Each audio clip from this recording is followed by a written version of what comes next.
Kali ini ada sebuah cerita horor dengan judul Menyusui Tuyul.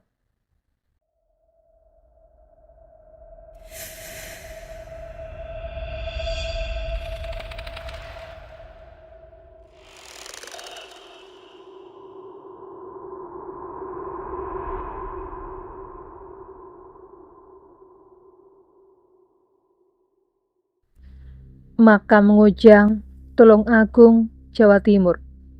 Sudah lama dikenal sebagai tempatnya orang memuja pesugihan tuyul. Ini adalah kisah seorang penganut pesugihan di tempat ini yang tubuhnya kurus kering akibat menyusui tuyul yang dipeliharanya. Di zaman serba materialistis ini, orang terkadang rela melakukan apa saja. Tak peduli jalan yang ditempuh sesat atau hitam, yang penting baginya adalah bisa hidup enak dan mewah. Namun, apalah arti hidup bergelimang harta jika didapat dengan cara yang tidak halal? Apalagi jika di kemudian hari, harta yang melimpah itu akan menyiksa lahir dan batin tanpa batas waktu. Sebut saja namanya Sri Kaya. Meski di masa mudanya kaya raya, dia tidak terlihat sumringah atau segar bila dipandang mata. Padahal, dia sebenarnya bisa makan enak. Membeli berbagai macam pakaian dan perhiasan bisa dilakukannya dengan mudah. Namun, di usianya yang belum tua, dia justru terlihat ringkih seperti orang yang tengah sakit-sakitan. Perihal itu, tidak banyak orang yang tahu jika dia sebenarnya penganut pesugihan sejenis tuyul yang setiap malam minta disusuinya. Pada saat di hari tuanya, bahkan Sri Kaya terlihat semakin renta saja. Tak hanya tubuhnya, penglihatan dan pendengarannya pun juga tidak begitu jelas. Karena itulah jika berbicara dengannya, harus ekstra keras yang disertai dengan menggunakan bahasa isyarat untuk memudahkan wanita tua ini menangkap maksud pembicaraan. Kini di hari tuanya, Sri Kaya hidup sebatang kara di sebuah desa di Tulungagung yang berbatasan dengan Kabupaten Blitar, Jawa Timur. Penulis mengetahui keberadaan Sri Kaya dan jauh-jauh datang ke tempat tinggalnya setelah seorang rekan mengirimkan sebuah pesan yang isinya cukup menarik untuk ditelusuri, yakni mengenai kehidupan wanita ini yang katanya pernah menganut sebuah pesugihan tuyul yang diperolehnya di daerah Tulungagung, yaitu di makam Ngujang Ngantru. Tapi ketika Sri Kaya ditemui penulis, dia mulanya menolak permintaan mengobrol mengenai masa lalunya yang kelam itu. Berkali-kali dia mengatakan bahwa itu masa lalu, tidak perlu diingat lagi.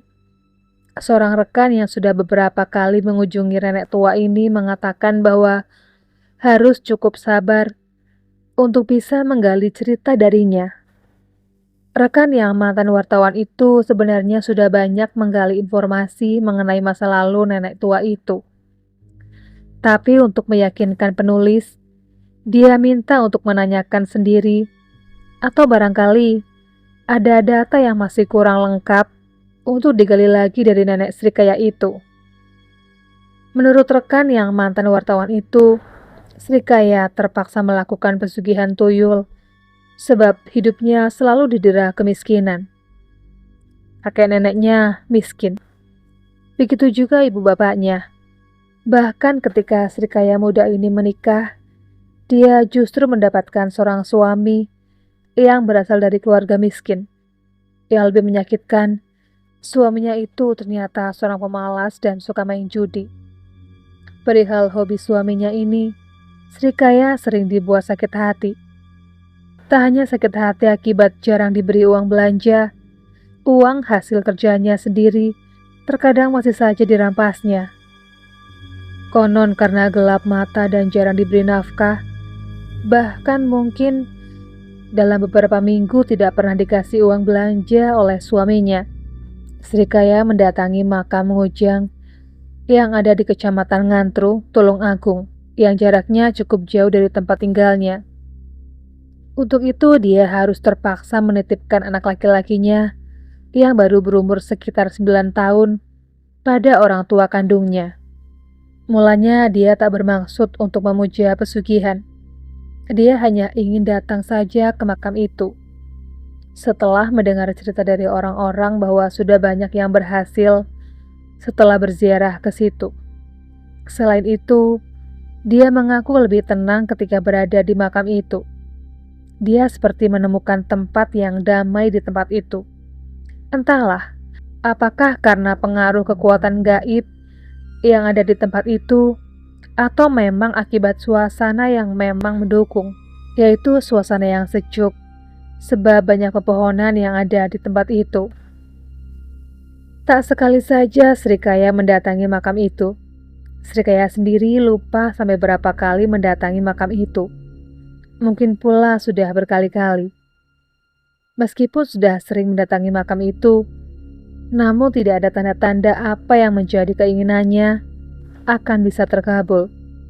Dia masih sering kekurangan, dan pekerjaannya yang serabutan itu masih pula dijalaninya. Sampai pada suatu malam, setelah siangnya baru mendatangi makam Ngujang, dalam tidurnya, Srikaya didatangi seorang anak gundul yang ingin ikut dengannya. Karena merasa kasihan, Srikaya akhirnya menuruti keinginan anak kecil yang berkepala pelontos itu. Namun di tengah jalan, bocah itu minta air susunya. Srikaya mengiyakan begitu saja. Tetapi ketika bocah itu menyedot air susunya, bocah tersebut seperti tidak ada habis-habisnya meminumnya. Karena merasa sakit, Srikaya akhirnya terbangun dari tidurnya. Srikaya kaget, sebab mimpi itu seperti nyata. Mimpi itu katanya jelas sekali, sampai-sampai dia gemetaran dan tubuhnya berkeringat, dan keadaannya berantakan, seperti orang yang memang baru saja menyusui anaknya. Besoknya Srikaya kembali bermimpi.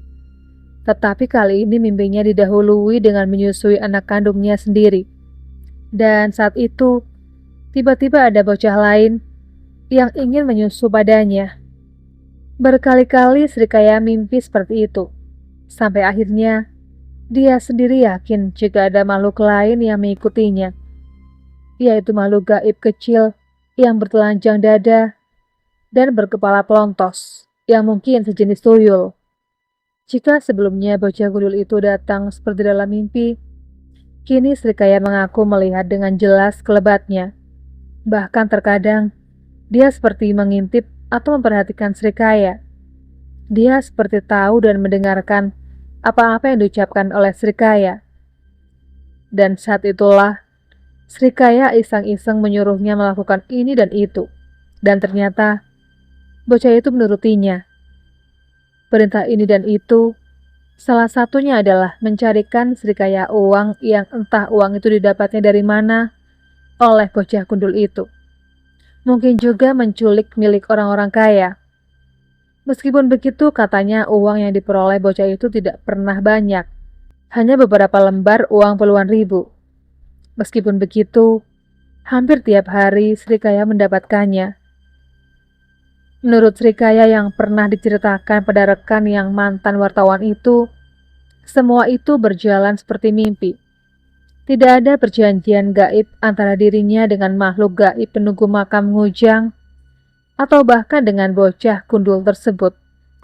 Sejak itulah, tak butuh waktu lama, kehidupan wanita itu berangsur-angsur membaik. Dia tidak lagi menjadi buruh serabutan. Dia mulai membuka usaha kecil-kecilan. Dari usaha kecil-kecilan yang dirintisnya di pasar, yaitu berjualan alat dapur, usaha wanita itu cepat sekali perkembangannya. Sampai akhirnya, Srikaya mempunyai stand di pasar yang dibeli dari uang tabungannya. Anehnya, jumlah tabungannya lebih besar dari perkiraannya. Mengenai hal itu, mungkin uang itu ditambahi dari makhluk kecil yang gundul tersebut.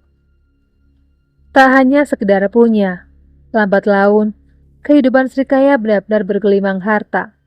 Dengan kekayaan itu, Srikaya sebenarnya bisa melakukan apa saja. Membeli pakaian yang bagus, perhiasan, makanan yang nikmat dan lezat, dan berbagai hal yang menyenangkan. Tapi ada pandangan yang sungguh-sungguh mengiris hati, yaitu meskipun bisa makan enak, pakaian mewah, dan memakai perhiasan yang mahal, aura wajah Srikaya tidak menampakkan sesuatu yang membahagiakan. Wajah wanita itu redup, seperti ada sesuatu yang menutupi. Tubuhnya kurus kering, seperti orang yang sedang menderita sesuatu penyakit tertentu. Tidak ada yang tahu jenis penyakit apa yang sedang diderita wanita ini. Meskipun begitu, ada isu yang mengatakan jika wanita ini setiap malam menyusui makhluk gaib yang bernama tuyul. Karena disedot tuyul yang minumnya banyak inilah, wanita ini badannya kurus kering. 10 tahun berikutnya, setelah Srikaya mendapatkan kekayaan seperti yang menjadi keinginannya, cobaan itu mulai datang menerpa. Suaminya yang pemalas dan hobinya hanya main judi, selingkuh dengan perempuan lain. Padahal uang untuk judi dan selingkuh itu justru diperolehnya dari memeloroti atau diam-diam mengambil dari usaha istrinya. Srikaya yang marah dan menganggap lelaki itu tidak tahu diri, akhirnya menceraikannya. Setahun berikutnya, cobaan itu datang lagi. Anak tunggalnya yang menginjak remaja mengalami kecelakaan di jalan raya, sampai akhirnya meninggal seketika di tempat kejadian perkara. Ditinggal suami, wanita ini pada waktu itu masih bisa menahan kesedihannya. Tetapi ketika kehilangan anak tunggalnya, sampai berbulan-bulan lamanya, Srikaya tak bisa menyembunyikan rasa sedihnya. Lambat laun, namun pasti, kekayaan wanita itu mulai merosot sedikit demi sedikit. Usaha perdagangan yang dilakukannya banyak mengalami kendala dan akhirnya menemui kegagalan. Kepada rekan yang mantan wartawan itu, Srikaya sempat mengaku jika dia sama sekali tidak ada perjanjian gaib dengan penunggu makam Mengujang mengenai tumbal atau lain sebagainya. Srikaya sendiri tidak tahu apakah meninggalnya anaknya akibat diambil penguasa gaib makam Mengujang sebagai tumbal atau memang murni kecelakaan. Meskipun tak juga mau bercerita panjang lebar mengenai masa lalunya pada penulis, wanita ini sempat juga mengaku jika dia tak mau lagi didatangi bocah gundul yang menurut perkiraannya jelmaan tuyul itu. Dia tobat dan ingin menikmati masa tuanya yang mungkin sebentar lagi akan diambil oleh Yang Maha Kuasa untuk hal-hal yang lebih baik lagi.